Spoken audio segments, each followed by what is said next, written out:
sou Carla Pimentel, sou investigadora do Instituto Superior de Agronomia. Trabalho sobretudo com floresta de pinhal em Portugal e também trabalho nos Estados Unidos.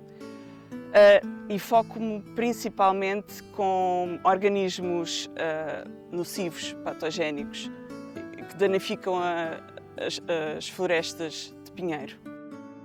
A floresta de pinheiro em Portugal tem uma enorme importância. A área florestal ocupa cerca de 1/3 do território nacional e as florestas de pinheiro ocupam 1/3 do território florestal. Nos últimos anos, as florestas de pinheiro têm sofrido um decréscimo no território, sobretudo pela diminuição da área ocupada por pinheiro bravo. Apesar do pinheiro manso ter aumentado a sua área de extensão, no conjunto, a área ocupada por florestas de pinheiro tem estado a diminuir.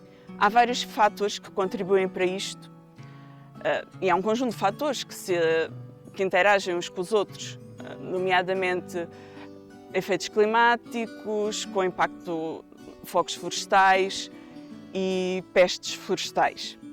Por isso, nós temos estado a desenvolver 2 projetos financiados pela FCT para estudar um pouco a interação de todos estes fatores e como estão a afetar as florestas de pinheiro em Portugal, por forma a prever e a mitigar efeitos nefastos que são previstos pelas alterações globais que vão ocorrer nas próximas décadas.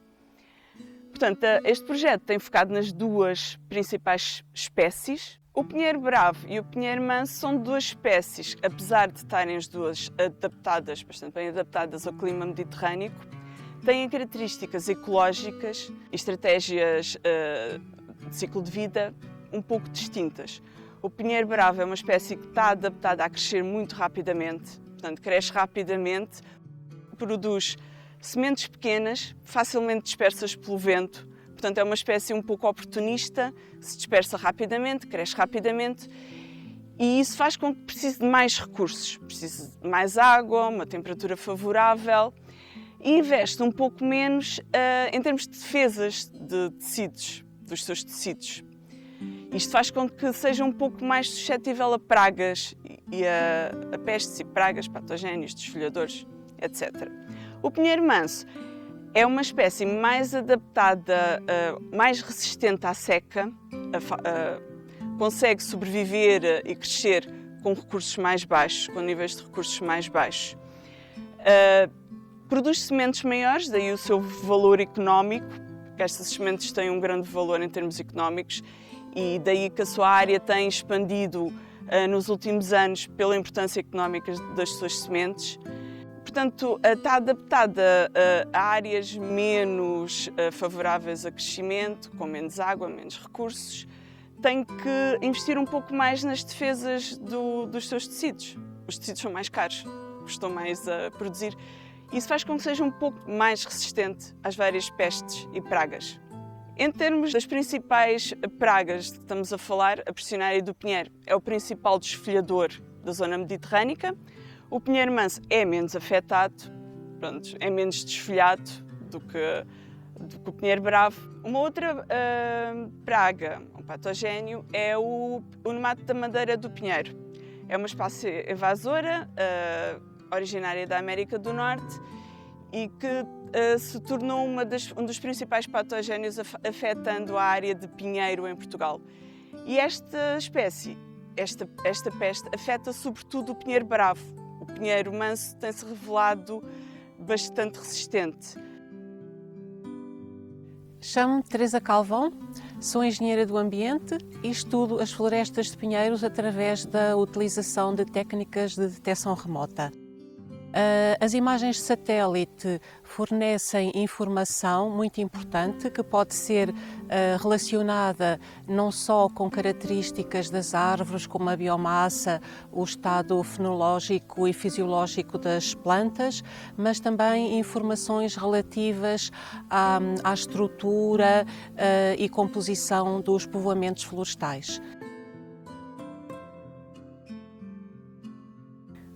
Meu nome é Mariana, sou bióloga, Trabalho na Faculdade de Ciências da Universidade de Lisboa e estou a trabalhar como bolseira de investigação no projeto CleanPest. Então, o que eu tenho aqui é um espectroradiómetro e o que nós vamos fazer com este aparelho basicamente é incidir uma radiação de luz nas folhas e tendo em conta o que é a refletância, tendo em conta o que é refletido, vamos conseguir perceber um bocadinho melhor sobre os fenómenos fisiológicos que se passam nas folhas, ou seja, performance da atividade fotossintética e um bocadinho mais sobre índices de clorofila e até mesmo stresses hídricos. Estas análises ecofisiológicas e fenológicas que estão a ser realizadas vão então permitir-nos definir um índice de sensibilidade à seca específico de cada espécie, que será tido em conta na avaliação dos ganhos e das perdas das áreas decorrentes das alterações climáticas futuras. Ok, então eu basicamente o que estou a fazer é incidir um fluxo de luz conhecido e o aparelho depois consegue ler o que é refletido, qual é que é a refletância. E através disso nós conseguimos perceber como é que estão a decorrer melhor os processos de fotossíntese e a eficiência destes processos. O ramo do pinheiro vai crescendo ao longo do ano e todos os anos há uma parte destas que cresce, ou seja, estas são as folhas mais recentes e estas são as folhas mais antigas. O que falta aqui é o que haveria de reprodução masculina, ou seja, dos estróbilos, das estruturas masculinas que libertam o pólen, que depois vão fertilizar o que conhecemos como pinhas. Então, o que temos aqui é a parte correspondente ao crescimento deste ano. Aqui são as folhas mais recentes, as folhas mais novas, e aqui é a parte das estruturas reprodutoras masculinas, que são os estróbilos masculinos. São estas as estruturas que libertam o pólen e que depois vão fertilizar o que nós conhecemos como as pinhas. E depois liberta os pinhões, as sementes e começa todo um novo ciclo de vida.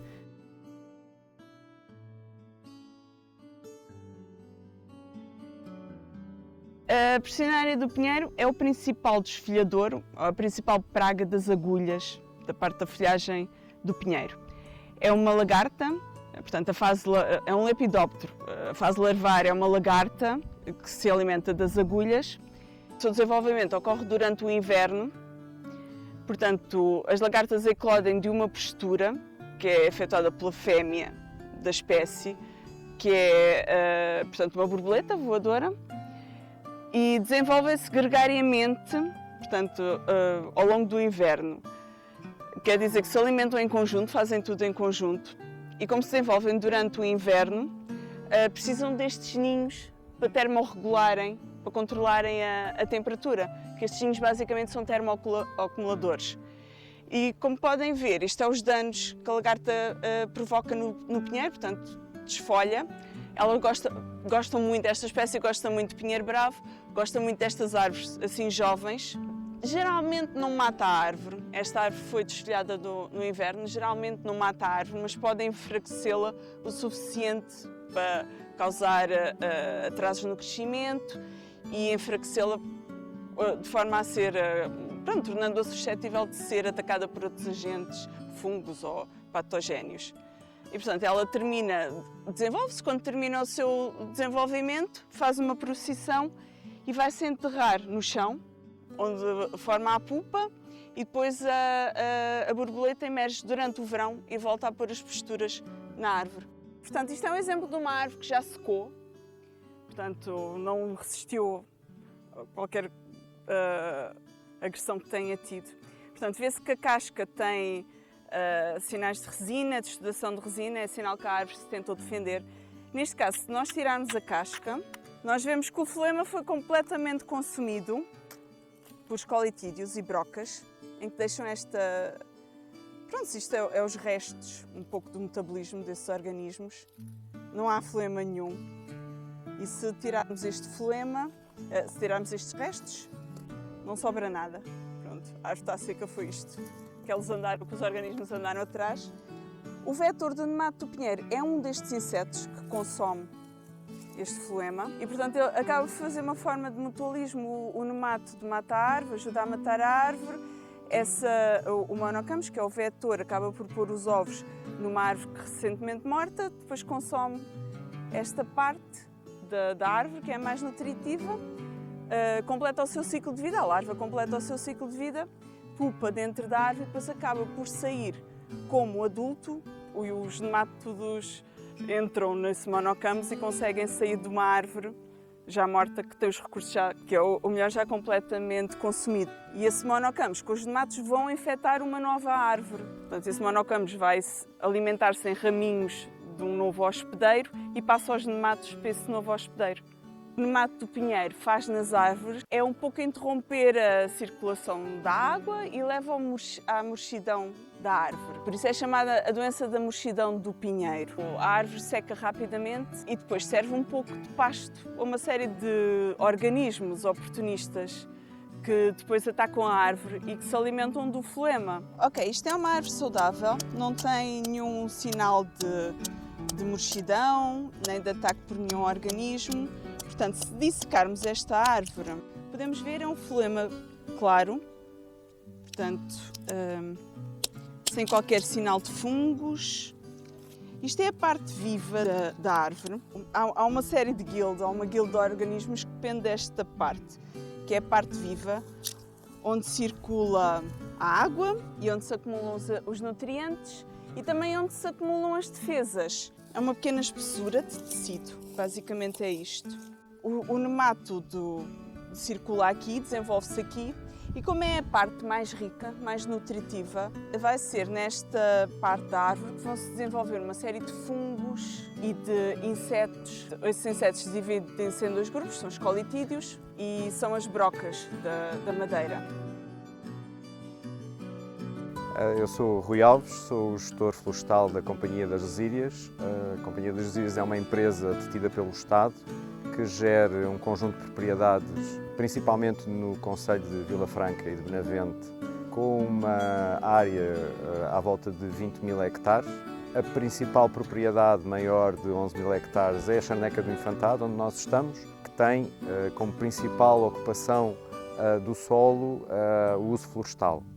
Domina o montado de sobro, mas à parte do sobro temos também uma importante presença de pinhal bravo e pinhal manso, respectivamente de 1000 hectares e de 700 hectares, muito importantes para a diversificação do coberto da propriedade e também para o rendimento. Na Companhia das Gesírias, tanto o pinhal bravo como o pinhal manso assumem uma importância acrescida em termos de conservação da biodiversidade, principalmente pela estrutura mais complexa em termos de vegetação que nós conseguimos manter devido à gestão que fazemos e devido ao facto de os povoamentos estarem integrados num todo que assegura uma segurança em termos de risco de incêndio que provavelmente noutras propriedades não é possível assegurar.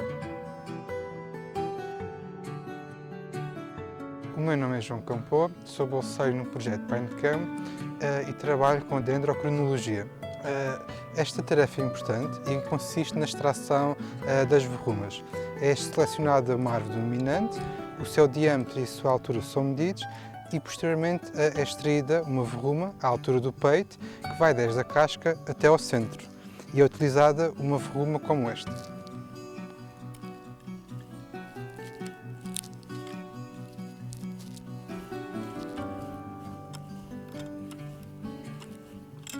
Assim que chegamos ao centro da árvore, podemos proceder à extração da verruma. Uma das tarefas deste projeto consiste no estudo climático ao longo das nossas áreas de estudo. Esta tarefa está a ser levada ao cabo pelo Instituto Português do Mar e da Atmosfera. Desde 1950, temos verificado o aumento da temperatura média e máxima do ar e, em sentido contrário, temos visto uma diminuição da precipitação, maioritariamente a partir de 2004. Estas duas situações em comum traduzem-se no aumento dos cenários de seca que podem ser vistos pelos nossos índices de seca, SPI e SPEI 9 meses, e também pelo índice de seca SC-PDSI. Tendo em conta os vários cenários de alterações climáticas, estes indicam uma diminuição da precipitação e um aumento da temperatura pode ir entre 2 graus a 4 graus, dependendo se o cenário é mais benevolente ou se é mais prejudicial. Com base em indicadores de aridez de seca, construídos a partir de registros climáticos ao longo de cerca de 30 anos e dos dados da distribuição das espécies, são identificadas condições climáticas desfavoráveis para a persistência de cada espécie. Estas condições são projetadas no terreno em diferentes períodos futuros, atendendo às alterações climáticas previsíveis. Para além disso, com os dados dos índices fenológicos, este estudo permitirá identificar e quantificar o nível de inadequação do território relativamente ao sucesso de cada espécie, de forma a antecipar medidas apropriadas.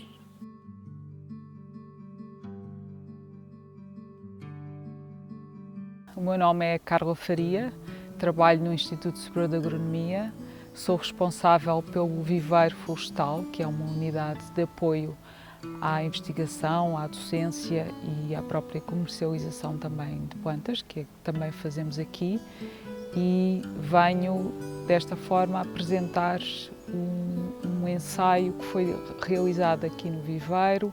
Vai ser realizado um ensaio de inoculação em plantas com 2 anos, e esse ensaio inclui cerca de 24 espécies diferentes, algumas originárias da América do Norte, onde o nemato é comum e onde as espécies de pinos não são suscetíveis ao efeito deste, e inclui também outras espécies da Europa, de pinos da Europa e inclusive da parte asiática.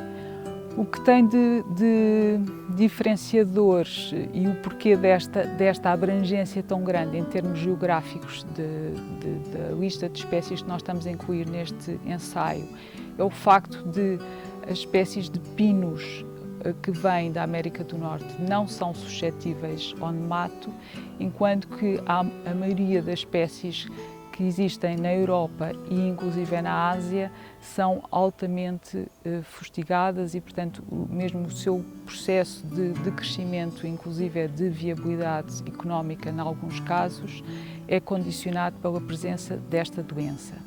Este projeto pretende determinar até que ponto as diferentes estratégias de defesa das espécies hospedeiras e o próprio constituição fitoquímica destas condiciona a maior ou menor suscetibilidade dos pinheiros ao nemato. E por isso considerou-se um número bastante alargado de espécies. 11 vêm da Europa, desde a Europa do Norte até a Europa mediterrânica. 9 espécies vêm da América e 4 são resultantes da Ásia.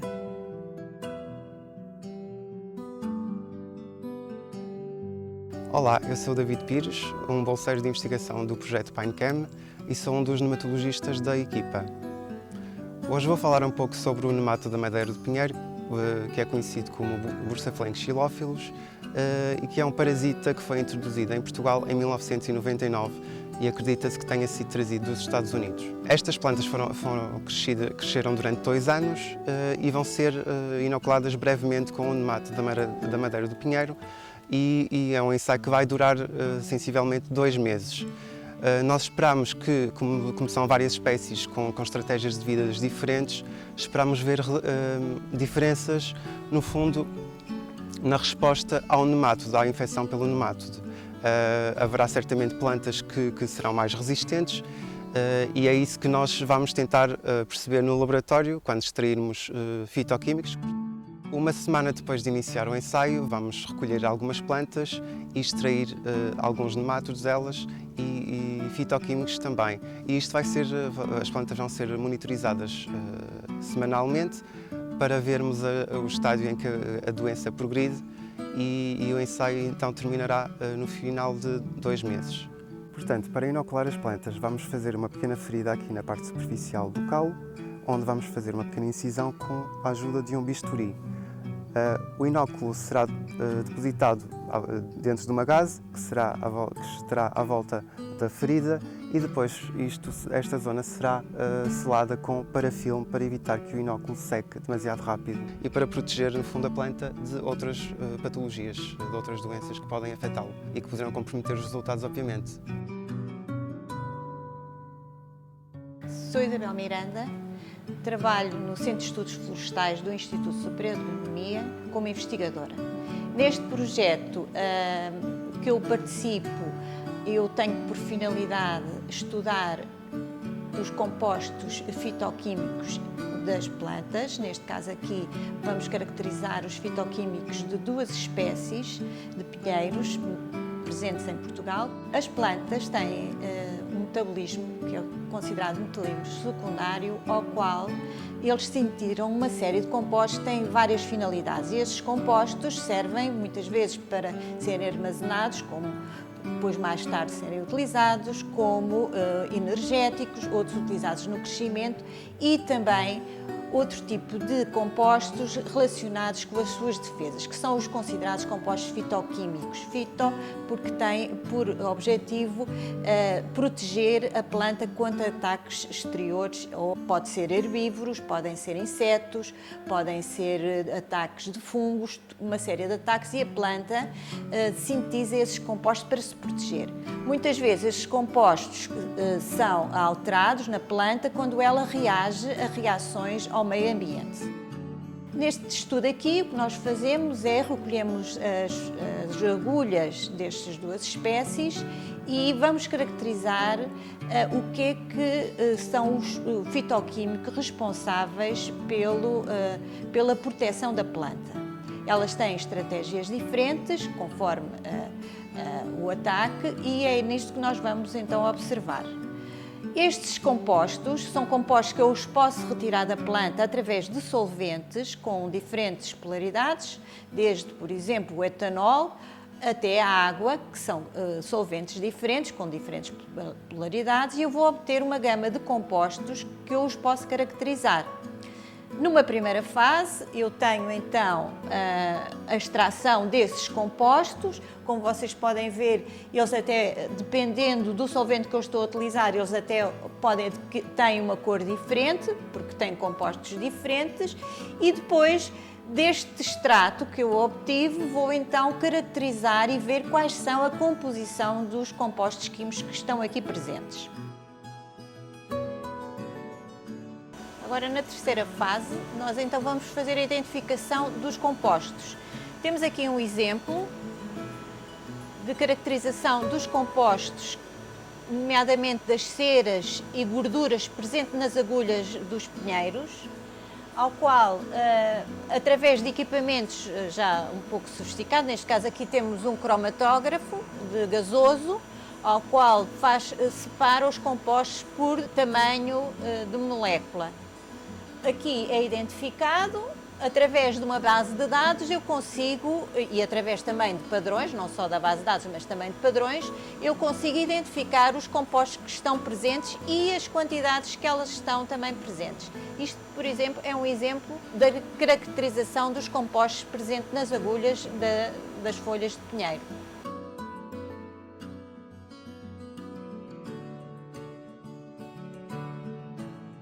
As amostras, depois de lixadas, apresentam uma boa diferenciação dos anéis. Cada anel anual de crescimento é composto por uma parte mais clara, que corresponde ao crescimento que ocorre durante a primavera. Durante o verão, o crescimento sofre uma pausa e este volta a acontecer durante o outono, com anéis mais densos, o que confere uma cor mais escura. Estes estudos são importantes, pois conseguimos saber qual é o impacto que o clima teve no crescimento. Durante secas, com menos precipitação e mais calor, os anéis são mais curtos. Já durante climas mais propícios, os anéis são mais longos. Para efetuar estas medições, nós recorremos a mesas de medição, como esta que está aqui, e dá-nos como resultado final séries de crescimento, como os que podemos ver aqui no computador.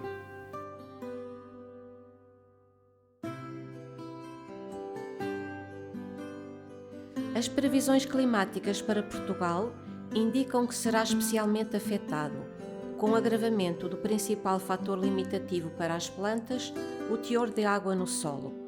Este facto terá sem dúvida impacto no crescimento, produtividade e capacidade competitiva das árvores e, consequentemente, na composição e distribuição das florestas. Neste contexto, torna-se essencial preparar as florestas para as futuras condições. Com os resultados destes projetos, pretendemos ficar a conhecer melhor as espécies de pinheiros mais importantes em Portugal, pinheiro bravo e pinheiro manso, por forma a tornar as florestas de pinheiros mais produtivas e sustentáveis.